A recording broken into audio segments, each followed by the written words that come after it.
everyone, and once again welcome back to my channel Sarvargyan. My name is Dr. Lokendra Singh, and today we are going to discuss very important topic which is RDS. It means Relational Database, and how we are going to begin with. Let us see. So, guys, first of all, we need to go to like this section which is known as databases. So, as of today, AWS is providing a number of databases like RDS, DynamoDB, Elastic Cache, Neptune, Amazon QLDB, DocumentDB, Keyspaces, and Timestamp database. So Amazon is providing these many databases, but if we talk about RDS, it means relational database services. We are going to talk about. So usually people ask like, have you worked with RDS? So the answer is why do we not work with RDSB? See, once we are working as AWS administrator, so we are supposed to work with RDS as well. So now let us see that how do we work with it? What are these options and how do we work with all these? So let us see. Let us try to understand the dashboard of it. So first of all, guys, if you see like DB instances, so currently my limit is 20, but I'm using 0 out of it. Then after if we talk about like allocated storage, so right now I'm using 0 TB out of 100 terabyte. This is my default quota, which I can get increased. I can raise a like support ticket to AWS, and definitely my quota will be increased. Moreover, like if in case if you want to like limit this, then definitely you can do it. Like DB clusters, if you are like running databases in cluster, then definitely you can create it. How many reserve instances you have in order to create your databases, a number of snapshots total, how many are manual created, then after how many automated are there. Automated snapshot, we are talking about recent events, like if there are some changes, if there are some events which has happened with like your databases, then definitely you will get to know here. Event subscription, for example, if you have like subscribed couple of instance, maybe like database reboot, or if new user is created there, like database is modified, instance type is changed and all, so that sort of event you can subscribe. Moreover, like parameters groups, so then after this is the particular information like default custom option group. We have subnet groups like supported platform, like how many VPCs are there. Default VPC, default network is going to be this one. It means default VPC is going to be this. So now guys, what we are going to do here is we are going to create a database first of all. So when we are going to create database, so we need to understand this thing first, that what are the options available. Like first of all, we have standard create. Second thing, we have easy create. So either way we can select here. If you're going to go with standard create option, then you will have to select these sort of options on your own, like obviously like including like availability zone, security, backup, and maintenance. Definitely you will have to you will have to define these things. If you go with easy create, so definitely what is going to happen, like obviously like AWS is going to recommend the best practices for you, and some of the configuration definitely be configured automatically. You will not be need to configure that, right? Now guys, if you are planning to appear for AWS certified solution architect associate exam, then this is the question, like how many database engines are supported by AWS. So guys, you can read it out here: Amazon Aurora, MySQL, MariaDB, Postgres, SQL, Oracle, and Microsoft SQL Server. But guys, number of DB engines are only 5. Amazon Aurora is not a special DB engine that is built on the top of MySQL and Postgres.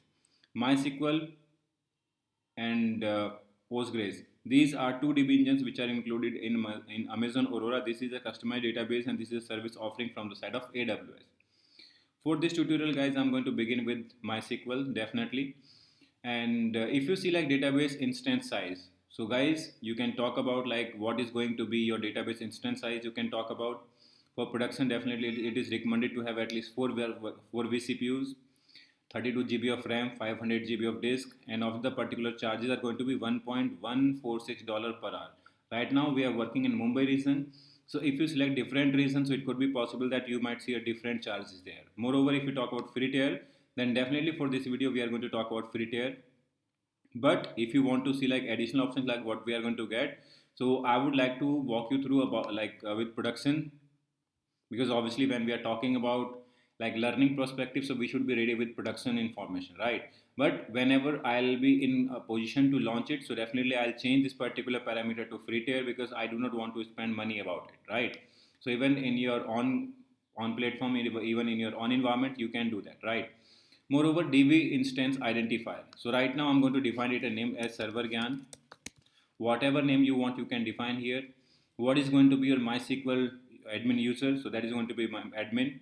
You can define a password here. And guys, keep this thing in mind when we are talking about password. So guys, like at the rate, slash, single quote, these sort of characters are not supposed here.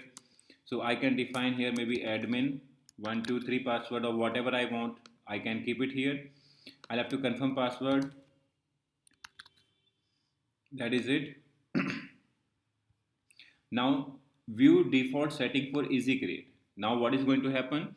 So like, do we need to enable encryption? So obviously like value is going to be enabled, VPC is going to be default, MySQL version is going to be this. So these are going to be like default option set.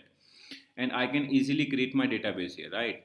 But if I have to go for some advanced option, so guys, what is, if you remember that we selected like easy create option, we can go with standard create. As soon as we click here, so definitely guys, there are some other options, like we will see these sort of options here, like what are the available options. We will have to select DB engine ourselves. Then after, if we talk about some other options here, like what is our database instance type is going to be. So obviously guys, I can select any whatever I want, right? Because what is going to happen here, so definitely I am not going to select this one going forward, but yes, for now either you can select like standard classes are going to be M series, or maybe like if you talk about memory optimized classes, then you can go with R and X classes, right? Like burstable series are like T classes as well. In fact, even you can choose that one too. But ideally, it is recommended to go with either M or R class in order to go with your production series. Sometime during interview, so many like people can ask you like, okay, can you tell me like what are the like default instance type which you are using in your organization? So guys, if we are using Postgres or MySQL, so definitely we are supposed to say there that we are using either M class or we are using either R class of family. So even if you see here like like DB M6G, so that is going to be instance type here. We can modify it to like some other class, like we can select, we can change, like we can have different memory and CPU option here, like include previous generation. So if you talk about now, definitely even previous class like M5, M4 and other classes will also be available here. But as of today, AWS is recommending only like M6G, R6G, these sort of classes AWS is recommending. Moreover, when we talk about customized section here, so like we are going to talk about IOPS, allocated storage, provisioned IOPS, how much it is going to be.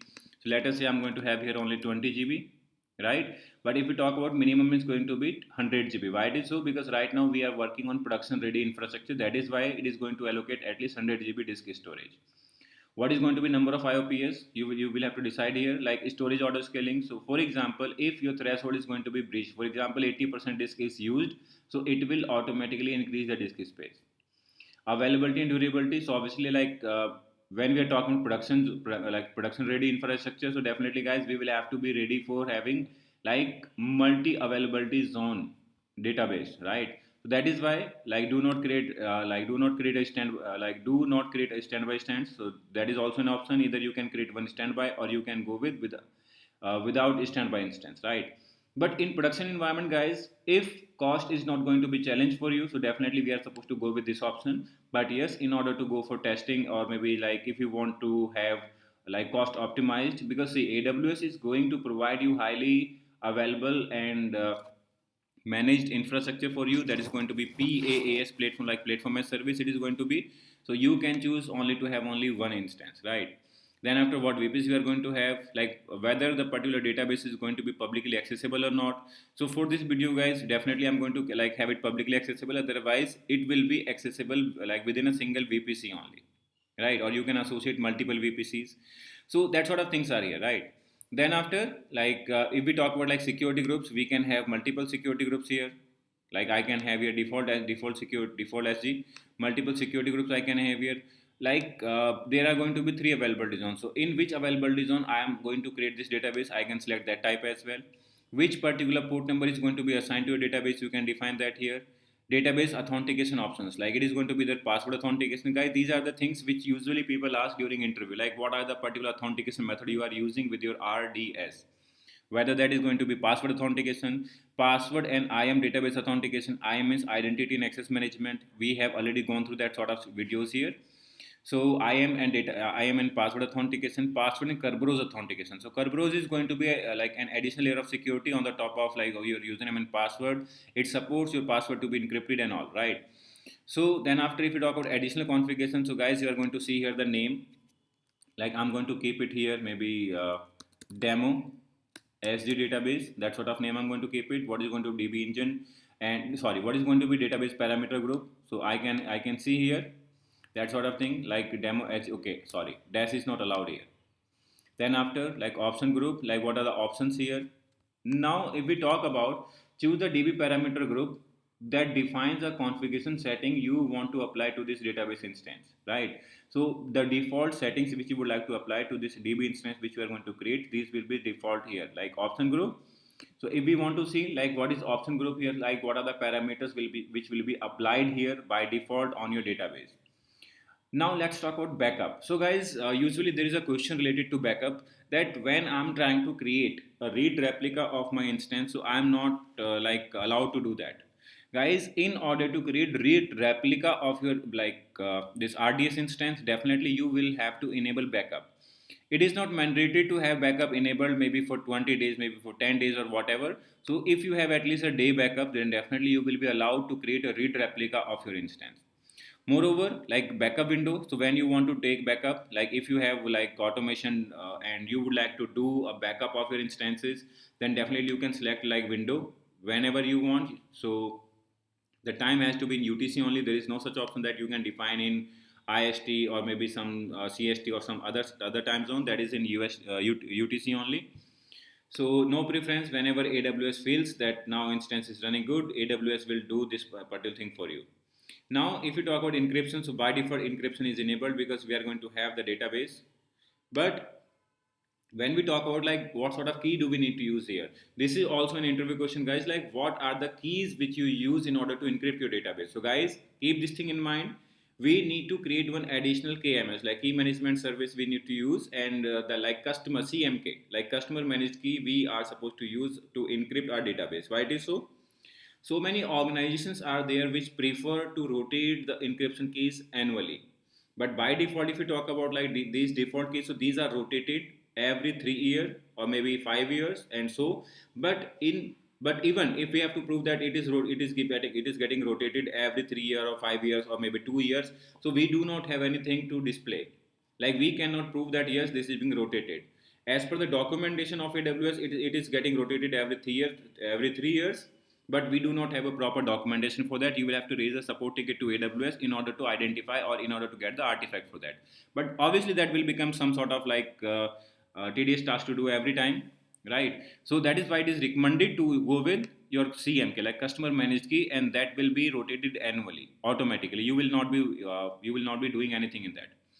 Then after, if we talk about the monitoring, so what sort of monitoring you are going to do? Like when we talk about logs, so sometimes there is a question that let us say that we have configured an RDS and now we are talking about that how do we get logs out of it. So guys, audit logs, error logs, general logs, slow query logs, so every sort of logs you can like extract here, and every sort of logs will be available for you along with your database. Because see, when we are talking about this type of database, so we need to understand this thing. We need to consider this particular factor, that we will not have any sort of access to the instance where our database is going to be installed or where our database is going to be run, right? So in that case, we have to configure these options in such a way that using this particular interface only, we should be allowed to access our logs, right? So these sort of settings are there, right? I hope I'm clear on the points, that whatever we wanted to discuss, I have explained you all the options which are related to interview, which are related to your like production infrastructure readiness. So these sort of things we have defined here. Then if we talk about obviously I'll go with free tier account, right? And moreover I'll go here with like easy create option only, because I would not like to go ahead with these sort of things, right? So admin username password I have configured here, and like a couple of other settings, these settings are already enabled here. So these are the things, guys. Either you can go with custom option or you can go with easy create. So both options I have explained you. Same way will be done with like Postgres, Oracle, or like Microsoft SQL Server. In case of Oracle, definitely there are two options. Either you can purchase the license from Oracle, or license from AWS side, or you can You can go for BYOL, bring your own license. So in fact, there is a question in exam which usually comes during your solution architect associate exam. The question is, let us say company X is trying to install Oracle as a database in their like production environment, but they do not want, but they have existing license. So can the organization use their existing license in AWS? Yes. The option is known as BYOL, which means bring your own license. So that sort of options are available with AWS, and we can go ahead with that. But for now, we are going to go with MySQL, and let us try to create this database. So my database is getting created. So first of all, okay. So like I have selected some sort of wrong options here because I'll have to go with free tier option. Because the particular option like free tier does not allow you to create database in multi-AZ. So this is going to be db.t2 micro. Right now the instance is getting created for me. And if I see the particular details of it, so obviously guys like DB identifier is going to be server GAN, role, instance, CPU, current activity, status, MySQL engine, what is going to be like DB instance class, region and availability zone. Then after like connectivity and security options we have here. If we talk about monitoring, so obviously monitoring will be enabled only once once the database is created, only then we shall be able to check out these options. Then after if we talk about logs and events, so all the logs will be available here. You will be allowed to create some alarms based on the like CloudWatch logs. Like configuration, you will be allowed to modify this instance once it is created completely. Like if you want to modify the like div instance type, you would like to modify the storage, then after you would like to modify some other options here. So everything you can like everything you can perform once the particular instance is created. But for now guys, definitely we will have to wait for a while. If you wish, definitely you can skip the video for maybe a minute or two. But definitely guys, the particular things which we are discussing here, so definitely these are used into production environment. Like auto miner version upgrade, that is enabled. Then after like maintenance window is going to be this one, that is going to be like by default. Pending maintenance, none, there is no maintenance pending on this. Pending modification like master user password is going to be this. That is in encrypted format, but obviously you should remember that backup is also enabled here. If you would like to take backup of this if you would like to create a snapshot of this, that definitely you can create a snapshot. So as we are going to talk about a snapshot, so guys, there are two snapshots created. First of all, one is automated snapshots, and second one is going to be like system generated or shared with me. These sort of snapshots will be there. Like manual snapshots, how many backup you have taken manually, how many system generated snapshots are there of this database related things, you will be able to figure out here.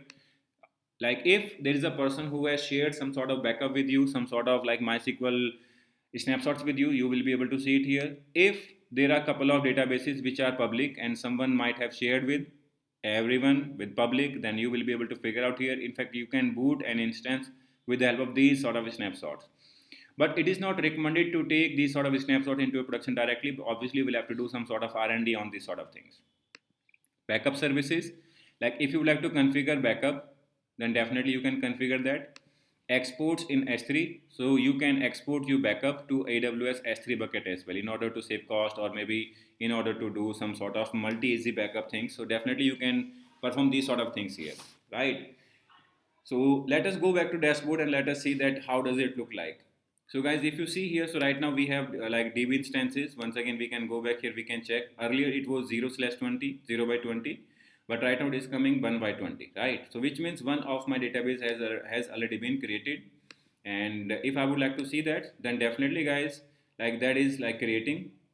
Still, I am not able to access that. If I talk about like this option restore from S3, so for example, if you have any like backup available in your AWS S3, so you will be allowed to explore the particular bucket, which bucket is there.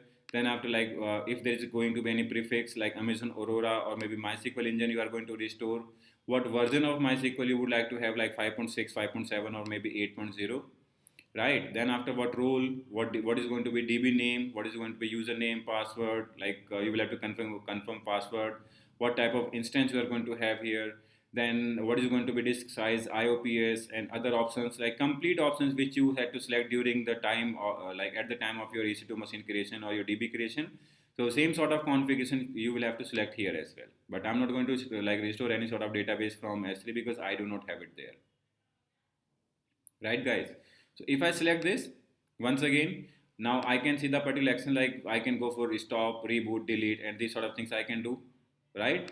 But all the options will be highlighted for me only then when the particular DB is created. So right now, if you see here, like these sort of like options are available, like configuring log export. So it will take some time in order to provide me all the details in order to allow me to access this sort of this database which I have just created, right? So right now, guys, this is going to be endpoint. Like using this particular name, I will be allowed to access my database. So let me show you that how do we access it from outside. So if I go to my EC2 machine, this is my EC2 machine here. Maybe I can go to some next window. I'll have to obviously increase the font size. I'll go with SSH. I'll hit this one button, sudo su hyphen. I'll log in with root, like yum. Let me show you that what operating system I'm using here, cat os-release. So this is going to be the particular Red Hat. So what I'll do here is I'll list a particular package MySQL yum list pipe grep MySQL. So I'll have to check whether MySQL packages are available here or not. If I run a command here MySQL, so obviously that is not available. I'll have to install MySQL client at least on this operating system in order to run this particular stuff, run this particular client, right? So I'll have to check out here, like if I run a command MySQL, so let us see what happens here. So this is MySQL server which is available. So I can install this, and obviously along with server, so MySQL client will also get installed. So rather than looking out only for client package, I'm going to install this particular server. Although this is not required, I can try with this as well. So if there is a package available with MySQL, definitely only like client package will be installed. This is going to be like client package. This is going to be common. This is going to be like DB connector and all. So that sort of thing I can install here. This is not server. This is just MySQL client in order to access my database. So what I'm going to do here, MySQL, if I run this command, then definitely it's going to provide me some sort of information that MySQL is not running. So what I'll do here is I'll try to connect with this particular client to that database which I have created there. How will I connect here? So I'm going to use here command like mysql -h, host is going to be this -u, u is going to be admin. Okay, -p,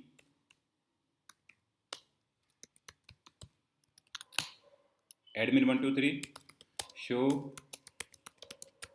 so databases. And guys, if you see, like we have like demo sg, this was the name which I defined for my database. We have my like information schema, MySQL, and performance schema. These sort of databases I have already created under this particular instance, right, guys? So this is how we create our database in my in like AWS RDS. Now when we are talking about like monitoring section, so what are the things we monitor? Like we monitor like CPU percentage, DB connection, like free storage, freeable memory, write IOPS, read IOPS, these sort of operations we do. Now if we talk about that log and events, so yes guys, definitely after some time there will be some logs and there will be some events as well. So if you see here, events like database instance created, restarted, close, log export enabled for audit, error, general, and slow query log. Monitoring interval is changed to 60 seconds. By default it remains 300 seconds, but now it is 60 seconds. Backing up DB instance, right now the backup is in progress. If you see like error log, MySQL error log, if you select it here, so you will be allowed to view, watch, or download. So let us say if I want to download it here, so definitely you will be allowed to like see it in real time. If we talk about like view, so obviously like it will be listed down for you guys. So guys, this is how we are going to work with our MySQL database. Now let us say if I have to create a okay, let us talk about configuration options here.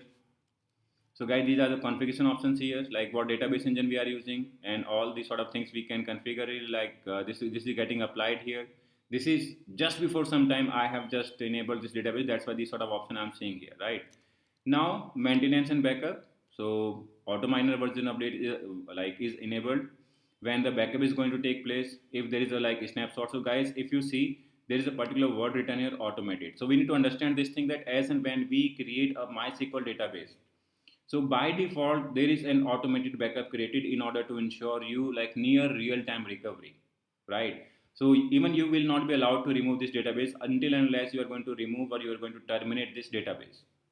Until unless this RDS is running in your account, you will not be allowed to terminate this snapshot, right? Moreover, tags, you can add multiple tags here based on your requirement and based on the particular company policy.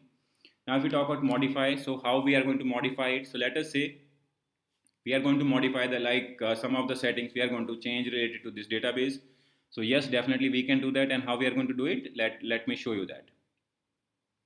So we will hit continue here, like what database engine we are going to have, because this is latest one. Otherwise, you if you are running with lower version, then definitely you will be allowed to modify it. If you are going to have another DB instance identifier, you can have master new master password and other information, what DB instance is going to be, how it is going to be, disk size, like other, and remaining options we can modify here, right? And if you click here like continue, so it will ask you a couple of other things here. It will ask you to apply immediately or like apply during your next scheduled maintenance window.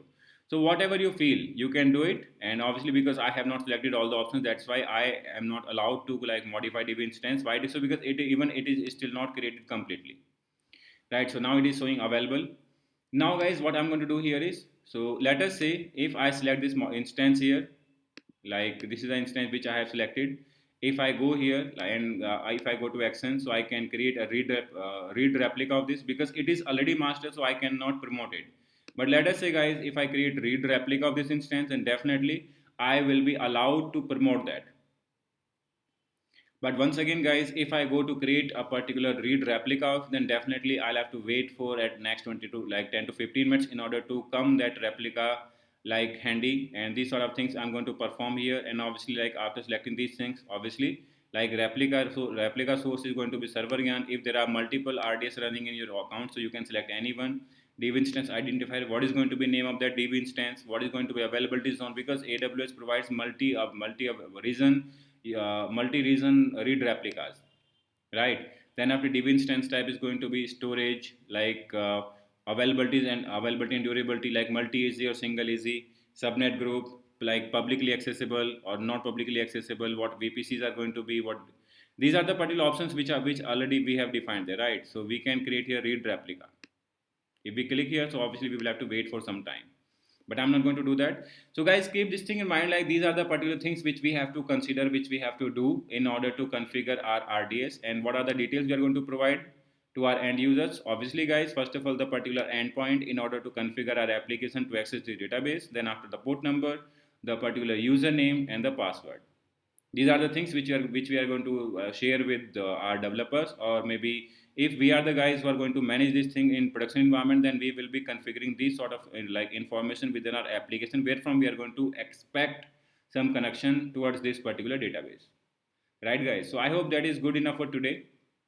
If you have any question related to database or RDS, then definitely do let me know. I will have to create another video on the top of it. Thank you so very much for your time. Have a good time and happy learning. If you are new to my channel, so please do like, share and subscribe to my channel. Thank you very much.